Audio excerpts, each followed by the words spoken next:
Lumpy হওয়ার কিছুদিন পর যখন গুটিগুলো ফেটে যায় তখন অনেকেই ভয় পেয়ে যান।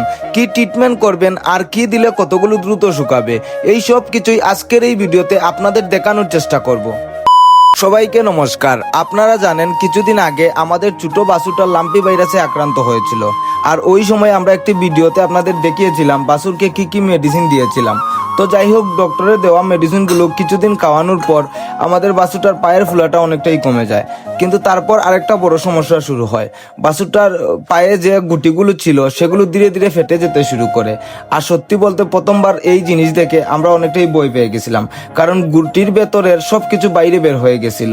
তো এই অবস্থায় আমরা কি করেছি সেটাই আজকের এই ভিডিওতে আপনাদের দেখানোর চেষ্টা করব।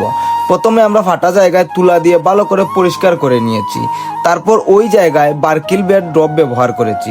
ড্রপ দেওয়ার 4 থেকে 5 মিনিটের মতো রেখে দিই, তারপর ব্যাকটুসিন মলম লাগিয়ে দিই। সত্যি বলতে এই ট্রিটমেন্টগুলো করার পর থেকে গুটিগুলো ধীরে ধীরে শুকাতে শুরু করেছে, আর এখন প্রায় সব জায়গায় শুকিয়ে আসছে। তো যাই হোক, ডক্টর আমাদের আরেকটা মেডিসিন চালিয়ে যেতে বলেছেন, ফ্রা C12।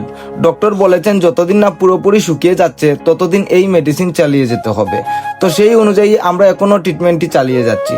সত্যি বলতে এখন আমাদের বাছুরটা আগের থেকে অনেকটাই ভালো হয়েছে, খাওয়া দাওয়া করছে, হাঁটা চলাও করছে, আর সবচেয়ে ভালো লাগার বিষয় হলো ধীরে ধীরে আগের মতো স্বাভাবিক হয়ে যাচ্ছে।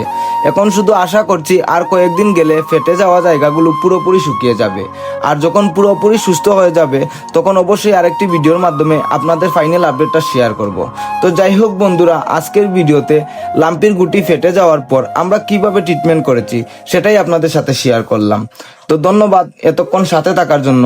সবাই ভালো থাকবেন, সুস্থ থাকবেন। দেখা হবে পরের কোনো একটি নতুন ভিডিওতে। হর হর মহাদেব।